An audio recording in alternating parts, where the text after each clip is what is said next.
दर्शकों, हमारा चैनल डेस टीवी का उद्देश्य है साहित्य की जानकारियों को लोगों तक पहुंचाना। हम अपने चैनल में छोटे बड़े नए सभी लेखकों और लेखिकाओं का स्वागत करते हैं।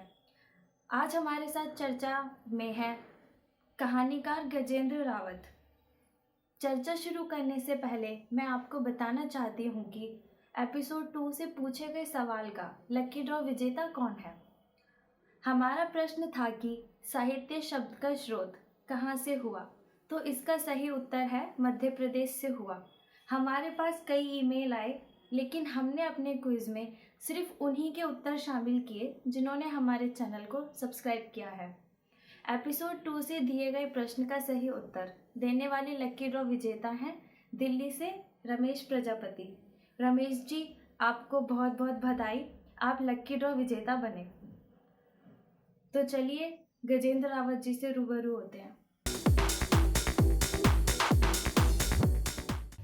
नमस्कार दर्शकों, आज हमारे साथ चर्चा में जुड़े हैं कहानीकार गजेंद्र रावत, जो काफ़ी लंबे समय से कहानियाँ लिख रहे हैं और निरंतर पत्र पत्रिकाओं में भी छप रहे हैं। हमने उनका कहानी संग्रह बारिश ठंड और वह पढ़ा, उसमें पात्र हाशिए के लोग हैं। आइए इसके बारे में उन्हीं से चर्चा करते हैं। नमस्कार। आप हमारे चैनल में आए, आपका बहुत बहुत स्वागत है जी। रावत जी, आप कहानीकार हैं। आपकी कहानियों में बार बार नएपन का, बदलाव का आभास होता है। तो आपने कहानियाँ लिखने की शुरुआत कब से की या कैसे की? ये 80 के दशक से मैं कुछ एक आंदोलनों से जुड़ा, जिसमें शिक्षा के आंदोलन, अभिव्यक्ति की आज़ादी, इस तरह के आंदोलन थे जो कि जनसाधारण के आंदोलन थे। मैं उनसे लोगों से जुड़ा और मैं काफ़ी क्या कहते हैं लोगों से इंटरेक्ट हुआ। मेरा लोग में जाने, बहुत बुद्धिजीवियों के बीच में भी रहा मैं, और एक समझ मेरी विकसित हुई। तो ये एक टाइम ऐसा था कि मैं बहुत भर गया था। मैं अनुभूतियों का एक बहुत बड़ा जखीरा मेरे पास इकट्ठा हो गया था और मैं उसको अभिव्यक्त करना चाह रहा था। मैंने कविताओं में की है अभिव्यक्ति शुरुआती तौर पे, मतलब बहुत बड़ा वक्त नहीं था, वो छोटा सा एक समय काल था। उसके बाद मैंने अपने फलक को बड़ा करने के लिए कहानियों की तरफ रुख किया, जो कि मुझे एक संतुष्टि भी दी कहानियाँ लिखने की। और मैंने अध्ययन किया कहानियों का, विदेशी लेखकों, देशी लेखकों, शरद बाबू से लेके प्रेमचंद, सुदर्शन, और इधर उर्दू की तरफ फैज़ अहमद फैज़ और कृष्ण चंद्र, मंटो, इस्मत चुगताई, इनका जो प्रभाव रहा ये मेरे दिमाग में बहुत ज़्यादा रहा। और मैं इसीलिए कहानी की जैसी विधा में उतरा और तब से लिखता आ रहा हूँ। मुझे लगता है कि मैं एक हद तक सफल हूँ। रावत जी, साहित्य काफ़ी समय से चलता आ रहा है, तो आपको आज के लेखन में और पहले के लेखन में कोई अहम फ़र्क नज़र आया या क्या फ़र्क है, कुछ बदलाव? जी, इसका साहित्य का एक विकास क्रम है। और कोई भी चीज़, साहित्यकार भी, कहानीकार भी, उसका एक विकास क्रम होता है और उसी तरीके से उसके अंदर नई नई चीज़ें विकसित होती हैं। जैसे भाषा किस तरह से बदलती है, हमारे चारों तरफ की भाषा, हमारा वस्तु जगत जो है सारा, वो बदलता रहता है कि उसके अनुसार ही मतलब लेखन में परिवर्तन आता रहता है। अब जैसे उदाहरण के लिए लोग पुराने जो रीतिकाल के या भक्तिकाल के जो लेखक थे, वो क्या करते थे कि वो कुछ एक हद तक एक उपदेश देते थे। अब जैसे तुलसीदास को लो, आप कबीर को लो, या आप सूरदास को लो, वो एक उपदेशात्मक साहित्य है। और आजकल का जो लिखा हुआ साहित्य है, वो अगर आप उसको उपदेशात्मक बनाएंगे तो वो साहित्य की कमजोरी हो जाएगा। अब रखने के तरीके में, साहित्य के शिल्प में, शैली में, उसके बिंबों में, फैंटेसी में बहुत लंबा चौड़ा फर्क आ गया। तो जो पहले वो उदाहरण देते थे वो अभी के लिए नाकाफी हो गए हैं। अभी के लिए नए बिंब खोजने पड़ते हैं। और मतलब लेखन का असली काम यही है कि किस तरह से नए बिंबों को साहित्य में रखकर पाठक तक उत्कृष्ट एक भावना, उत्कृष्ट एक भाव पहुंचाया जाए। तो इस तरह से बहुत बड़ा परिवर्तन आया, भाषा में परिवर्तन आया। पहले बड़ी संस्कृतनिष्ठ भाषा हुआ करती थी हिंदी के, जहाँ तक सवाल है, लेकिन आज वो उस तरह से नहीं है। भाषा अंग्रेजी से भी कुछ ले रही है। हिंदी जो है बिल्कुल खड़ी भाषा नहीं है, बिल्कुल वो एसिमिलेशन कर रही है। अंग्रेजी से ले रही है, उर्दू से ले रही है, फारसी से ले रही है, तुर्की से ले रही है। इस भाषाओं का एक सम्मिश्रण करके समृद्ध होती जा रही है और हम अपने एक्सप्रेशन को और मजबूती से, सशक्त रूप से रख पा रहे हैं। तो ये सब परिवर्तनों के कारण ही हुआ है। एक और परिवर्तन है कि आप प्रेमचंद के विकास क्रम को देखिए। प्रेमचंद ने एक समय में इस तरह की भी कहानियां लिखी हैं कि एक व्यक्ति ने सांप मार दिया तो नागिन ने उसको कहीं काट लिया बाद में, कोर्स ऑफ द टाइम में, क्योंकि बहुत पुरानी सामंती सोच से जुड़ी हुई कहानी है। लेकिन वही प्रेमचंद उसकी रात लिखते हैं। उसकी रात लिखते हैं जब खेत से वो मिल मजदूर बनने के लिए एक आग्रह उसके पास आया कि एक इस तरह की परिस्थितियां बने। वही प्रेमचंद, ये प्रेमचंद का एक विकास क्रम है। इसको मद्देनजर रखने से हम ये जरूर बता पाएंगे कि किस तरह से लेखन की विषय वस्तु में, लेखन के शिल्प में इतने चेंजेस, परिवर्तन आ गए। रावत जी, आपने प्रेमचंद्र से जुड़ी कई बातें बताई, उनकी रचनाएं, कहानियाँ, उनके बारे में काफ़ी अच्छा ज्ञान दिया हमारे दर्शकों को। रावत जी, लेखन कला सिर्फ कला के लिए है या फिर उसकी कोई सामाजिक भूमिका भी है? आपको बहुत अच्छा सवाल था और मैं ये ज़रूर इसका खुल के जवाब देना चाहूँगा कि लेखन की आखिर ज़रूरत क्यों पड़ी और समाज में हो रहे बदलावों से किस तरह से वो जुड़ा हुआ है। लेखन, अगर मैं भी किसी आंदोलन में नहीं होता और इस तरह से लोगों के, बहुत जनसाधारण के आवाम के, मतलब दुख सुख अगर मेरे से जुड़ नहीं जाते तो कहानी लिखने में आने की ज़रूरत नहीं थी जी। तो इसीलिए मैं ये सोचता हूँ कि जहाँ कलावादी लेखक एक तरफ कहानी, कविता या और भी किसी विधा में सिर्फ और सिर्फ कला के लिए उसको समझते हैं, वो इस तरह का ये कुछ असंभव बात है। क्योंकि कोई भी लेखन, किसी भी तरह का, कोई भी विधा में किसी न किसी विचारधारा से जुड़ा होता है।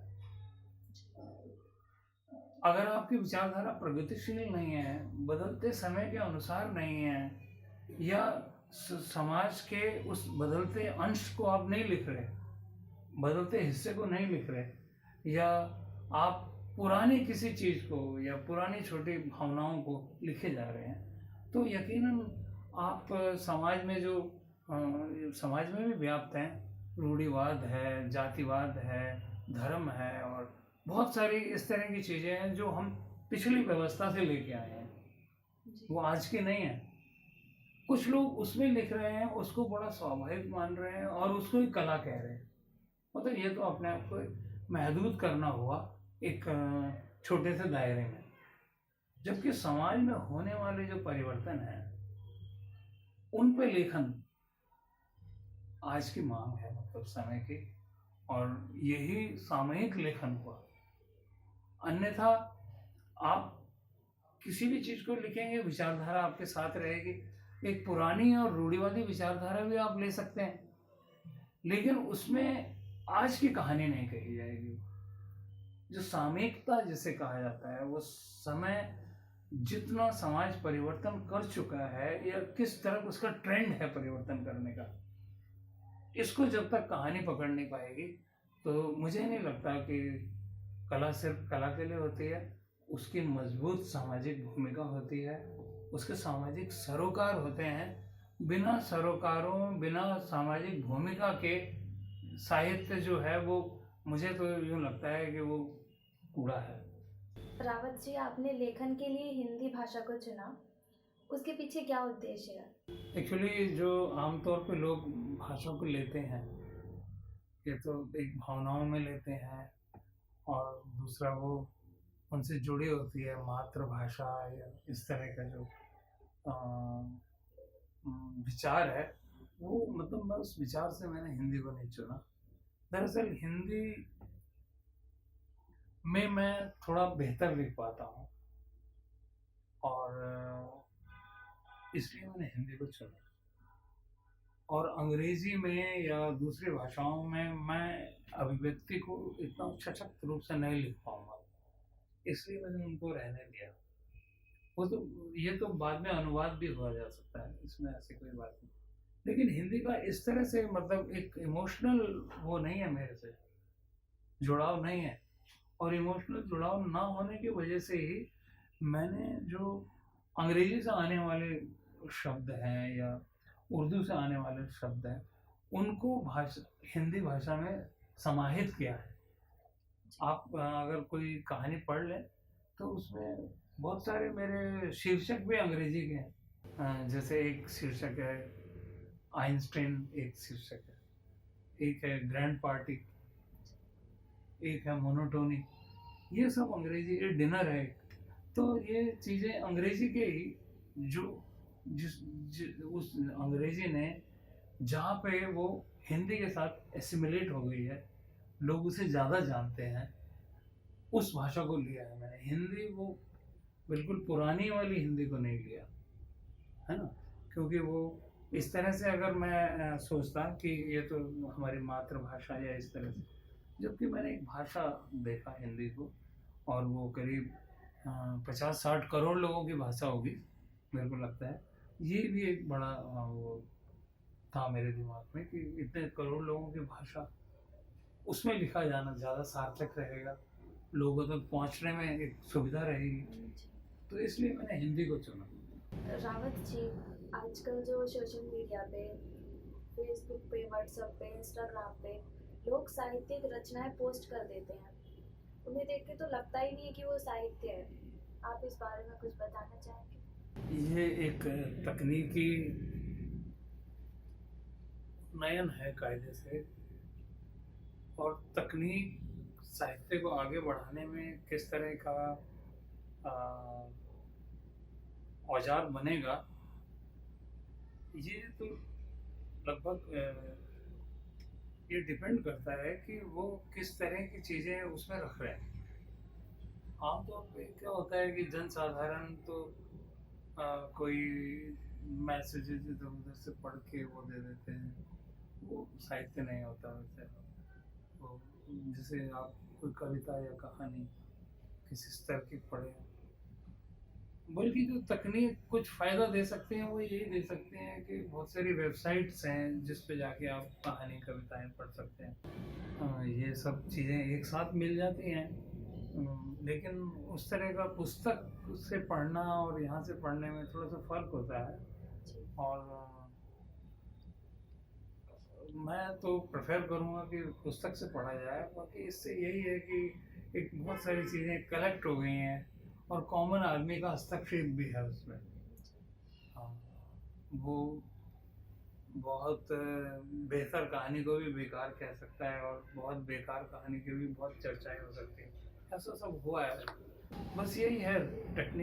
तकनीकी रूप से जो उपलब्धियां हैं वही उसके एक फ़ायदे हैं। बाकी कोई विशेष इसमें उस चीज़ पे कहीं भी पकड़ नहीं है कि आपको लिखने में ये कुछ और इसकी भूमिका है। लिखने में कोई भूमिका नहीं है, लिखोगे आप अपने आप ही, है ना। या कुछ सोचोगे, चिंतन करोगे, विमर्श करोगे, वो सब आपको अपने आप ही करना है। उसमें तकनीकी उसको छाप सकती है, उसको ये कर सकती है, वो कर सकती है, लेकिन जो पहले का काम किया हुआ है वो आपको ही करना है। रावत जी, आपकी कहानियों के पात्र निम्न वर्ग से हैं, ऐसा क्यों है? आप देखते हो कि जो हमारा समाज वो वर्गों में बंटा हुआ है। जो उच्च वर्ग है और शायद मध्यम वर्ग भी, उनका प्रतिनिधित्व जगह जगह होता है। बड़ी बड़ी पत्रिकाएं हैं, कमर्शियल मैगजीन्स हैं, जो सारे रेडियो है, टीवी है, सीरियल जो बनते हैं, सब बड़े लोगों के बनते हैं, ऊंचे वर्गों के और आर्थिक रूप से संपन्न लोगों के बनते हैं। तो जब भी किसी भी राइटर का एक ही सरोकार होना, मैं समझता हूँ कि जो बिल्कुल उपेक्षित वर्ग है, जिसकी तरफ किसी का भी ध्यान नहीं है, न सरकार का, न दूसरे लोगों का, और किसी भी सुविधा को वो नहीं ले पा रहे, उन लोगों का जो निम्न वर्ग है, जो हाशिए पे लोग हैं, उनका प्रतिनिधित्व कौन करेगा साहित्य में? तो साहित्य ही एक ऐसी विधा है, साहित्य ही एक ऐसा माहौल है, एक ऐसी परंपरा है कि मजदूर वर्ग है और निम्न वर्ग है, कामगार वर्ग है, इन सब का प्रतिनिधित्व साहित्यकार को ही देना पड़ता है। इसीलिए उसकी रचनाओं को साहित्य की श्रेणी में रखा जाता है कि वो एक बहुत बड़ा हिस्सा जो हमारे देश का है वो निम्न वर्ग है। और कोई भी कमर्शियल मैगजीन, टेलीविज़न या दूसरी चीज़ें, चैनल्स, ये सब प्राइवेट चैनल्स, वो कहीं इसका प्रतिनिधित्व नहीं देते। तो मेरा उद्देश्य है कि निम्न वर्ग की छटपटाहट, निम्न वर्ग के दुख तकलीफें पाठकों के सामने रखूं। इसीलिए मैं पूरी शिद्दत के साथ इस काम में जुटा हुआ कि मैं उनकी कहानियाँ, उनकी समस्याएं, उनकी भूख प्यास कहानियों में दे सकूं। रावत जी, आपका बहुत अच्छा विचार था। निम्न वर्ग के लोगों के लिए इतना कुछ सोचा, उसके बारे में आपने लिखा, वो किस चीज़ों से परेशान है, क्या क्या परेशानियां हैं उन्हें। रावत जी, आपको कहानीकार के तौर पर अधिक पहचान मिली। आपकी कौन सी कहानियाँ ज़्यादा चर्चा में रही? हाँ, ऐसा हुआ कि कविता मैंने बहुत थोड़े समय के लिए लिखी और मुझे लगा जो अभिव्यक्ति हो रही है, जो एक्सप्रेस कर रहा हूँ मैं, वो पूरी तरह से संतुष्टि नहीं मिली। तो मैंने कहानी पे अपना ध्यान केंद्रित किया और इस तरह की कुछ कहानियाँ लिखी। जैसे अभी आपने नाम लिया था ना, बारिश ठंड, वह एक कहानी है जो, इसको चर्चा तो उतनी नहीं मिली, लेकिन ये एक प्रगतिशील वसुधा नाम की पत्रिका निकलती थी, उसमें छपी थी, भोपाल से निकलती थी। और इस पे कुछ लोगों ने, काफ़ी लोगों ने पत्र लिखे। तो वो एक ऐसे व्यक्ति की कहानी है जो हॉस्पिटल के चारों ओर ही अपनी ज़िंदगी व्यतीत करता है। उसके खाने, रहने और कुछ भी करने का कोई ठिकाना नहीं। तो जब वो देखता है कि हॉस्पिटल को प्राइवेट किया जा रहा है, तो उसके अंदर एक खौफ पैदा हो जाता है कि जैसे वो कुछ भी सुविधाएं लेना चाहता था हॉस्पिटल से, तो फिर उन लोगों से पूछता है प्राइवेट होने के बाद क्या होगा, बोले कि तुम्हें अंदर ही नहीं घुसने देंगे। तो इस तरह से खौफ पैदा होता है। तो वो अंत में वो पात्र, जो कि बहुत ज़्यादा पढ़ा लिखा भी नहीं है, बहुत ज़्यादा जानता भी नहीं है, कर्मचारियों ने एक प्रदर्शन किया था प्राइवेट निजीकरण के खिलाफ, उस प्रदर्शन में चला जाता है। तो मेरा कहने का मतलब सारा ये है कि बारिश ठंड और वो कहानी भी काफ़ी चर्चित हुई। और एक कहानी और थी, धुआं धुआं नाम था उसका। चांदनी चौक या इस तरह के भीड़ भरे इलाकों में जो लोग फुटपाथ पे रहते हैं और कुछ नशे में, कुछ मंदिरों की दहलीज पे, और इस तरह से उन लोगों की कुछ कहानियाँ थी कि किस तरह से मतलब सरकार मुंह मोड़े रहती है उनकी तरफ से, उनको आमतौर पे इंसान नहीं माना जाता। अभी हाल में एक पत्रिका है, उसमें छपी थी। वो मुझे बहुत प्रिय है और उसको काफ़ी लोगों ने उसके बारे में भी कहा, अलग अलग माध्यमों से, सोशल मीडिया में भी काफ़ी लोग। उसमें यही था कि गाड़ी लोहारों का एक परिवार जो एक पुल के नीचे रहता है, उसमें लड़का अपने प्रोफेशन को छोड़ के, क्योंकि उसमें गुजारा नहीं होता और कई चीज़ें ऐसी होती है, वो छोड़ के दूसरा कोई प्रोफेशन करना चाहता है। वो निकलता भी है तो कुछ एक जैसे मित्रता एक एरिया के किसी गुंडे से हो जाती है, तो राजनी वाजनी कर लेते हैं लोग, लेकिन उसे इतना महसूस होता है कि वो जो एक केस किया होता है राजनी का, तो उसे रात दिन वो उसके सपने में रहता है, कहीं वो मर तो नहीं गया, उसको क्या हो गया, ये हो गया, और वो वहाँ से तौबा करता है ऐसा करने की, और फिर अपने ही पुराने पेशे में आ जाता है। तो अंधेरे के पार इस कहानी का नाम है। ये भी एक बेहतरीन कहानी बनी। रावत जी, आपने कई सारे लेखन लिखे हैं, मतलब कहानियाँ लिखी हैं, तो लेखन के अलावा आपके और कौन कौन से शौक हैं, इस बारे में कुछ बताइए। जी, एक्चुअली कोई भी इंसान एक पगडंडी पे नहीं चलता रहता, उसे बहुत पगडंडियाँ बदलनी पड़ती हैं जीवन में। और मैं जो है, मेरे शौक बहुत रहे हैं, और बचपन से ही मैं गज़लें सुनने का, ठुमरी और दादरा, इस तरह की चीज़ें सुनने का, शास्त्रीय संगीत जिसे कहते हैं, ये सुनने का मेरा बड़ा शौक रहा है। तो ये सेमी क्लासिकल जो होता है, जैसे गज़ल विशेष रूप से मैं सुनना पसंद करता हूँ। और मुझे लगता है जितनी देर मैं घर में रहता हूँ अपने, तो किसी न किसी माध्यम से मतलब कोई ना कोई गज़ल चल रही होती है। मतलब आप विश्वास नहीं करेंगे कि मेहंदी हसन ने जितनी भी गज़लें गाई हैं, वो लगभग मैंने सब सुनी। और गुलाम अली हुए और दूसरे लोग भी हैं, गज़लों का मैंने बहुत, और जो शायरों को सुनना, गालिब मीर से शुरू करें तो मीर, गालिब, दाग, जिगर, और भी दूसरे लोग हैं, फैज़ अहमद फैज़, अहमद फराज, फतीर शिफाई, ये लोग जो हैं, इनकी गज़लें रात दिन मतलब मैं सुनता हूँ, और मैं समझ नहीं आती मैं कब तक सुनता रहूँगा इसको, सुनता ही रहूँगा। मतलब इससे थोड़ा सा मेरी भाषा में जो है वो उर्दू का रुझान जो एक पैदा हो गया है ना, वो मुझे एक अच्छे स्तर पे ले गया, मतलब जिससे मेरी भाषा समृद्ध हुई है। लेखन के अलावा गज़ल हाँ। शायरियाँ सुनने के शौक हैं। सुनना। तो फिर आप कोई ऐसी एक गज़ल सुनाइए जो आपको बहुत अच्छी लगती हो, प्रिय हो, आप ज़्यादा उसे सुनते हो। हाँ हाँ, वो बहुत सुनता हूँ। एक है अहमद फराज, एक शायर होते हैं, शायर में बड़े नामी शायर हैं, और उनकी लिखी है, आपने भी कभी गाए बगाए सुने होंगे। अब के हम बिछड़े तो शायद ख्वाबों में मिले, जिस तरह सूखे फूल किताबों में मिले, ये मेहंदी हसन ने गाई है।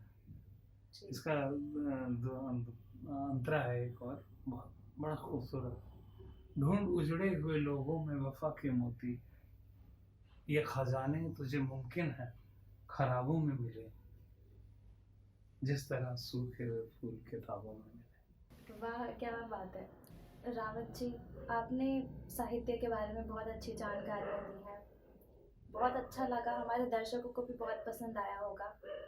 आपने गज़ल भी सुनाई, प्रेमचंद्र जी के बारे में बताया, आपने अपना लेखन कैसे शुरू किया था उस बारे में भी बताया। आप हमारे स्टूडियो में आए, आपका बहुत बहुत